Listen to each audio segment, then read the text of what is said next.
So in last week's video, we covered the first half of our top 10 cities that I would move to in South Florida in 2026. We went into a great level of detail to cover the first half of this piece. You can expect absolutely the same level of depth and the same level of local insider knowledge in today's video. We will start the video today with one of Palm Beach's, at least in my point of view, best kept secret. And as promised, at the very end of the video, we're going to be covering a major project that might just change the entire face of Palm Beach County in the future. My name is Max Stalinsky, and I'm a local real estate expert here based in Palm Beach County. My team and I, we've helped hundreds of families over the past couple of years to plan their perfect move, their perfect home. So not just four walls, but really something that matches their lifestyle expectations and their interests in the perfect neighborhood.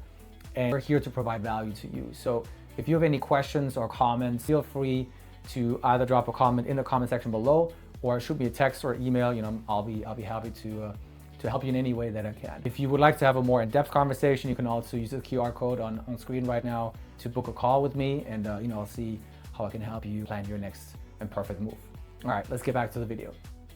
One of the best kept secrets in Boynton Beach is called Pine Tree Golf Club. Here's a little fun fact: just because this community was built around a golf course, obviously the name kind of gives it away.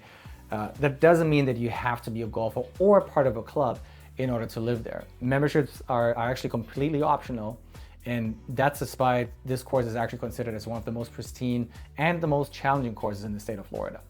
As a matter of fact, there are a lot of families that choose to live in there, not for the golf aspect of it, but rather for the unique community feel you get from it. This is not really a cookie cutter master plan community, despite this being built around a golf course. You will find lots of very unique looking homes actually in this community, and you have the proximity to all the beaches, which makes it only more appealing to lots of folks. Many of these homes, they sit on very large lots, can be a quarter up to maybe a half an acre.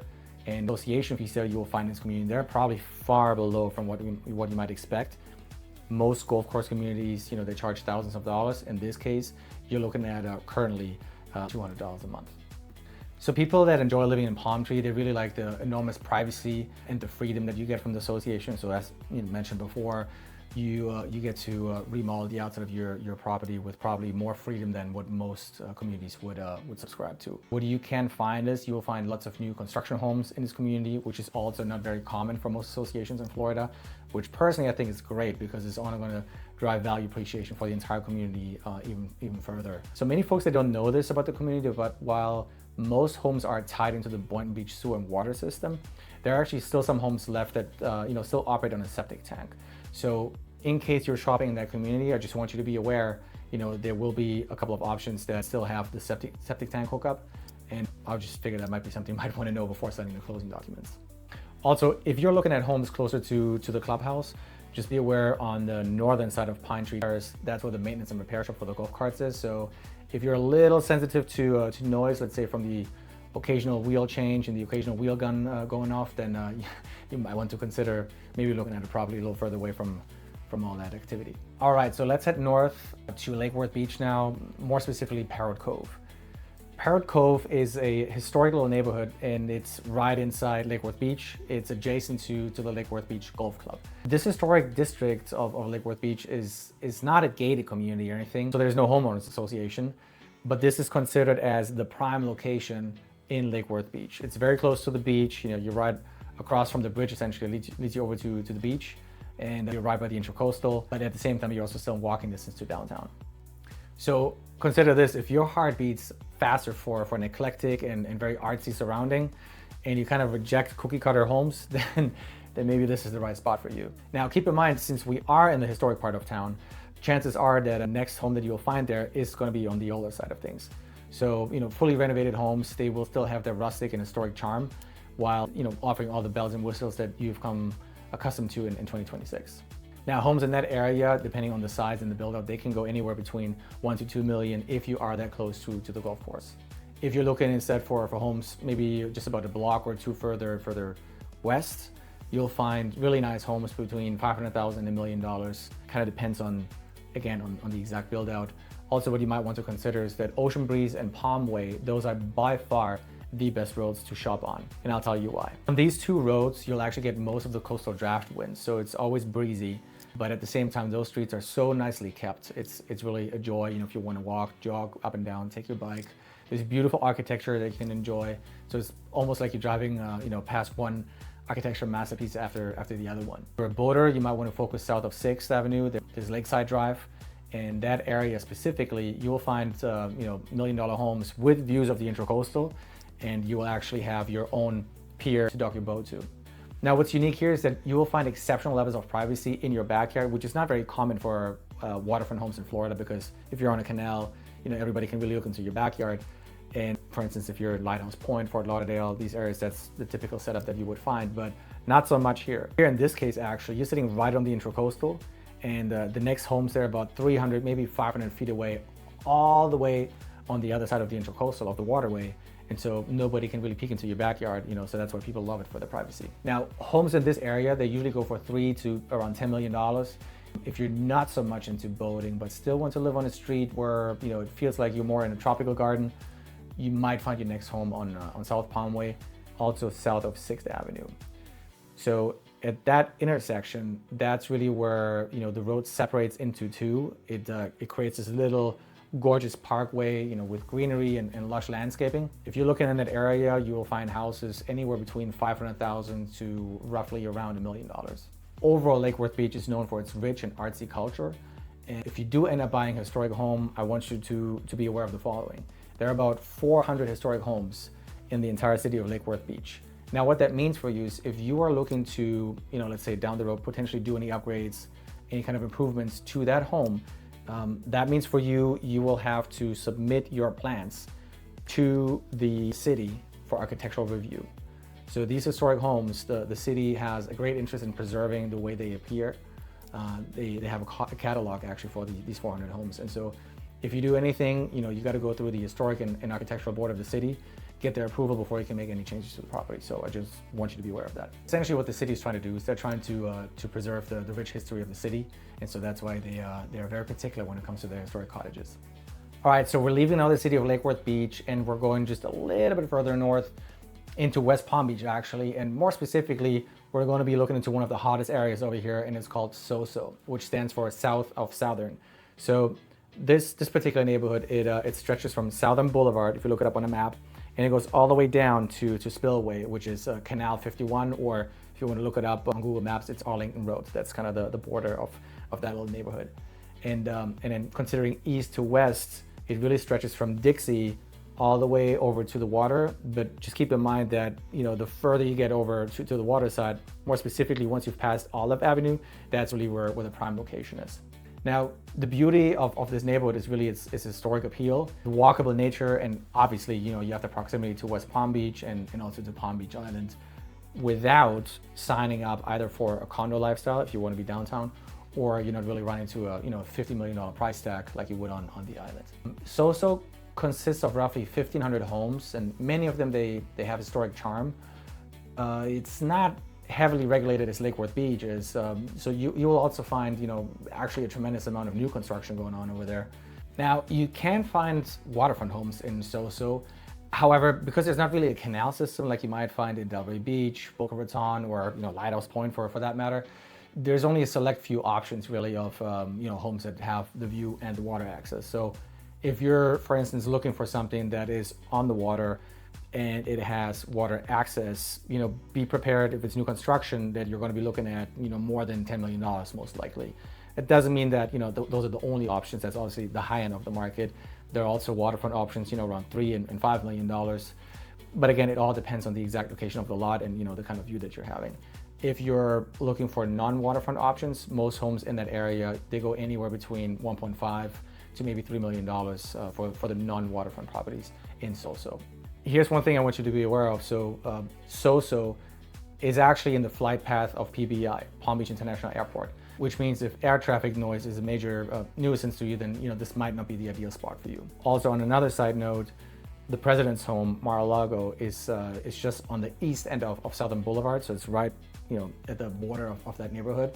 And so whenever the president's in town, then the police, they take precaution and block certain streets. They limit a lot of traffic in that area going to and from his house. So obviously that's just a temporary issue. It's just something to be aware of if you're thinking about moving into that area. Other aspect is the school district over there is amazing. That's why a lot of families are happy to choose that neighborhood.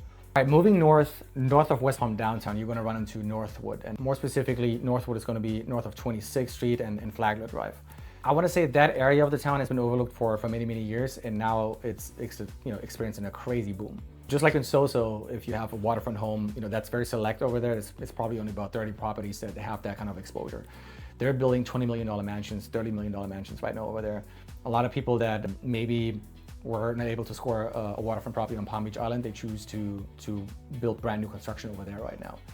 And so, Northwood really it comprises of number one, Northwood Shores, then you have Old Northwood, Northwood Hills. So all of that, it really makes up the historic heart of this entire neighborhood. So if you look it up on a map, it's going to stretch anywhere from really Broadway or US 1, and it goes all the way to the water and north of 26, as I just mentioned already. The typical lot size in Northwood, and keep in mind, these are not the waterfront, these are not the the multi-million-dollar homes. The typical lot size over there is right around 6,000 square feet more or less. And then of course you have exceptions or adjoined lots that run up to 20,000 square feet or larger. One important thing to know about Northwood is that it can be really patchy, so it's important to know the exact street and the exact pocket that you're going to be looking into. Nearby Northwood, there's actually a brand new development called Nora. The name Nora is derived from north of Railroad Avenue, Nora. And this area is turning right now into a really transformative mixed-use development for West Palm Beach.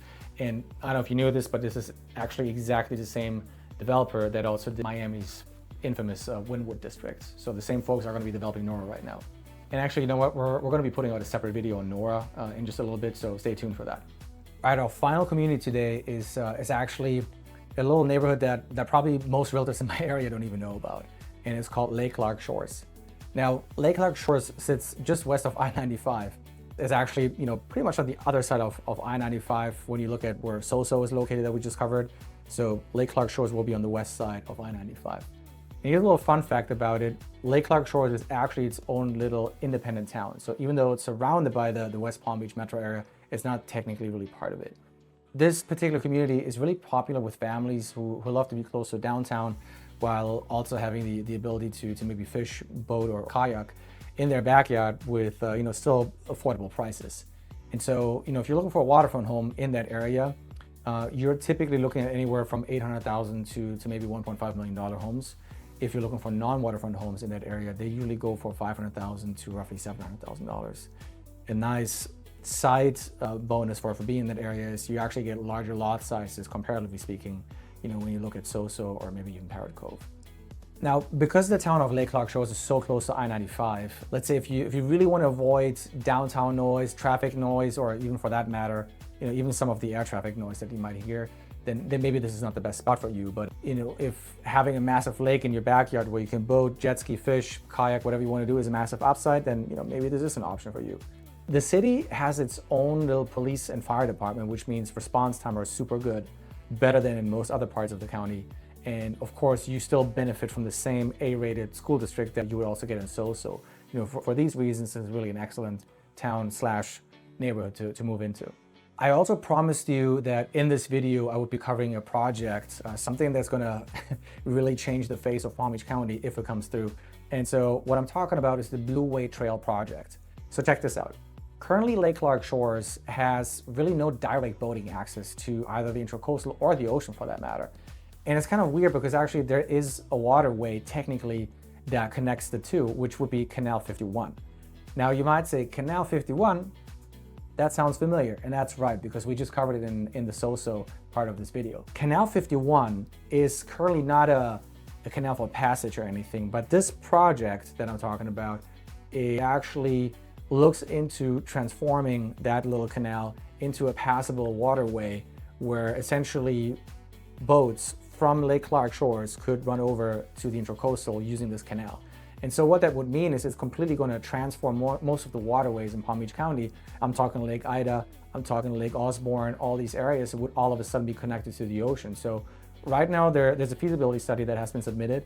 The project has about a $5.5 million price tag on it in today's dollars, obviously. And so I can't really tell you, if this project is going to work out in, whatever current shape or form. However, I also want to say I would be highly surprised if this fails entirely, because the upside for the county is just too big. I mean, we're talking multi-use marinas that would be probably developed. We're talking about more boat ramps, docks, ecotourism. And aside from that, obviously anybody that lives on the waterways already and has a house there, I mean, those property values will be skyrocketing once you have water access to the ocean for all these lakeside communities. So this concludes part 2 of our 2-part series here about the 10 places that I would move to in South Florida in 2026. If you haven't seen part 1 yet, then please check out the comment section. We're going to be dropping a link in there so you can take a look at that as well if you want to see the first 5 that we went through in that video. We've covered overall the cities of Delray Beach, Pompano Beach. We talked about Lighthouse Point, the Cove in Deerfield. We talked about Eckes in Boynton, Pine Tree Golf Club in Boynton. We talked about Parrot Cove in Lake Worth Beach, SoSo and Northwood in West Palm Beach, and then of course the town of Lake Clarke Shores was our final one today. I really hope that you enjoyed today's video, and if you were able to pick up a few nuggets along the way, or if there was some valuable information, hit the like button. If you would like us to go deeper on any of these cities that we covered, or any particular topic really that we talked about today, then please let us know in the comments, and we'll be sure to shoot a video about that as well. If you don't want to wait until the next video drops and you have a question, then just shoot me a text or send me an email over with your questions, and I'll be happy to help you in any way that I really can. Like I always say, the most important thing about what we're doing here and what we're trying to help with is when you try to find a new home, in our experience, it's really about matching lifestyles and expectations that you may have with the right city, the right neighborhood, the right community. And there's such a variety over here in Palm Beach County that obviously we're trying to share our knowledge with you to help you make the best decision for yourself. So whatever your dream of Palm Beach is, we've helped hundreds of families to plan their best moves coming here. And if you would like to find out how maybe we can help you make your best move yet coming into our area, then please, whenever you feel ready, scan the QR below, and we'll jump on a quick call to see how we can help you with that and plan to move so that you can move with confidence over here. You can also download our free relocation guide. The link is in the description of this video. And so in this guide, what we're trying to do is we're highlighting top neighborhoods, our experience, our information, local information. So many hidden gem bars or restaurants, best parks, hangout spots, particularities to know about certain neighborhoods, and all of that is packed together in this guide. So hopefully it provides value. It's free to download if you choose to do so. My name is Max, and I look forward to seeing you in next week's video.